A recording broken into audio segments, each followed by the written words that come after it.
Aren't they terrific? Let's give them a yeah.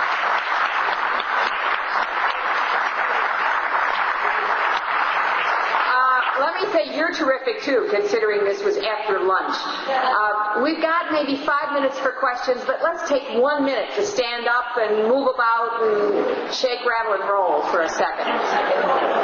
Yeah, just to...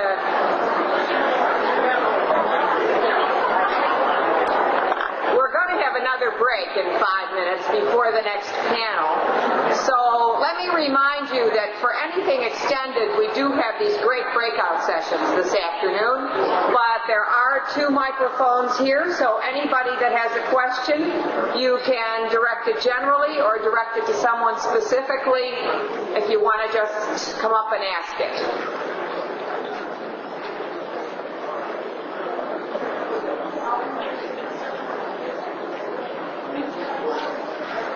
Okay. Go for it. I'd like to raise a question that really expands what was being discussed, which is ministries, because my understanding as a layperson that my main responsibility is to transform the world and make it a better place. And the church ministries should help me do that. So is the church paying too much attention to its internal needs and maintenance and all of that, and are women being given a greater role in helping us, which is basically transforming the world, which means better political action? All right, who'd like to take that on, Tim? I've reflected upon that a lot because there's been consistent questioning along that line, and I think it's important. But my own experience of working with as a teacher with so many people who are involved in the ecclesial ministry is this: that as I listen to them reflect upon why they're coming to do what they're doing, it's that they feel a fist in the small of their back, or they feel a sense of invitation, not clarity about why they're coming to do it, but essentially, I feel this is what God wants of me now. As I listened to that for so long, I could only say, I think this is indeed a movement of the Spirit in the church. And that is what the bishops conclude and co-workers from their listening, that this is indeed a movement. And that, therefore, we have to ask, how can we be sure that the lay people don't become clericalized, but truly assist the church in its mission to the world? Exactly the point that you're making, Robert. And so how do we do that? I'd just like to add one comment that one of the most effective lobbying groups in Washington for the last 40 years almost have been Network, a group of sisters.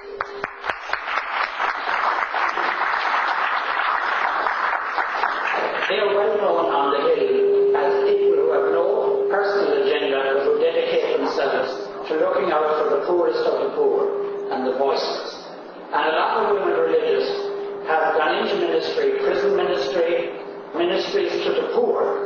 And American women religious have been in the forefront of these issues in the 19th century as well as in the 20th century.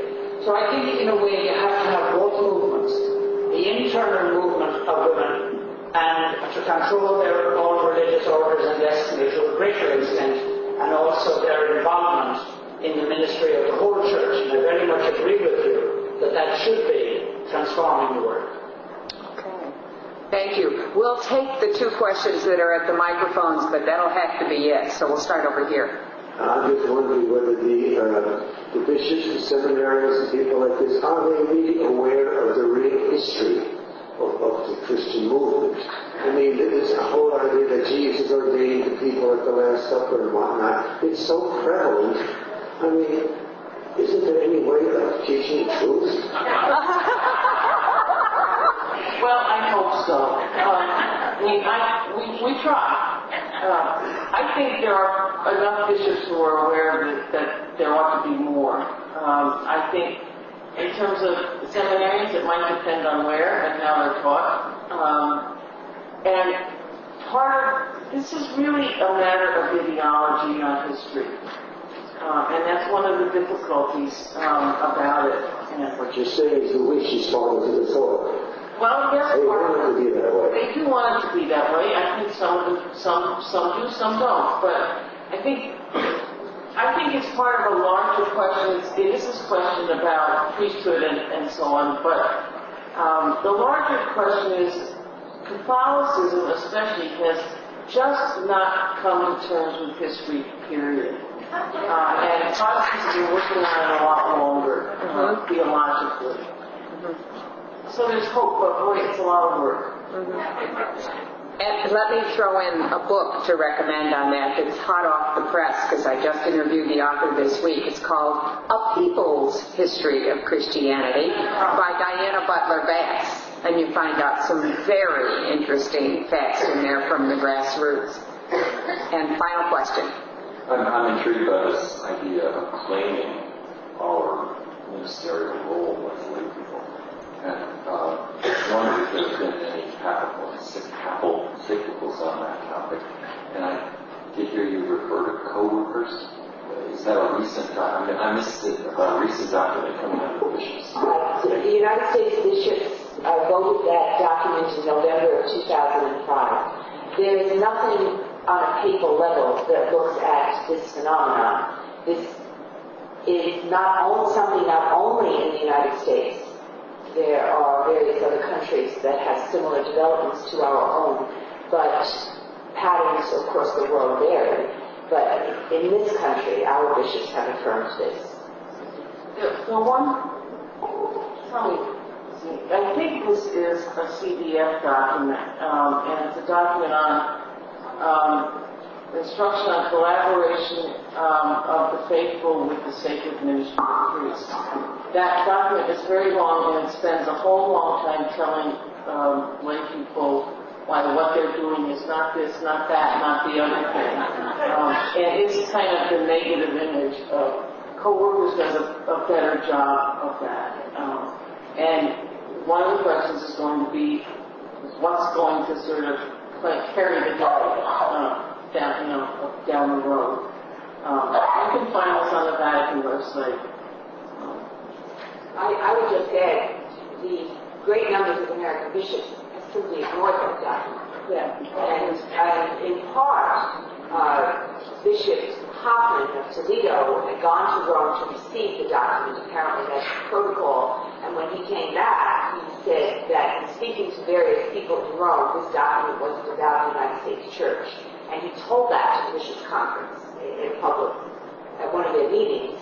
And perhaps that is part of what freed those who might have been constrained by it. But I can remember Bishop Kimmick. It says you can't call people chaplains. And he was the Episcopal advisor to the Catholic chaplains. And he said, that's what we call them. All right. It's no reality. Okay. And we can go into all of these topics much more in depth if you come to the breakout sessions this afternoon. And speaking of breaks, I think you probably all need a break.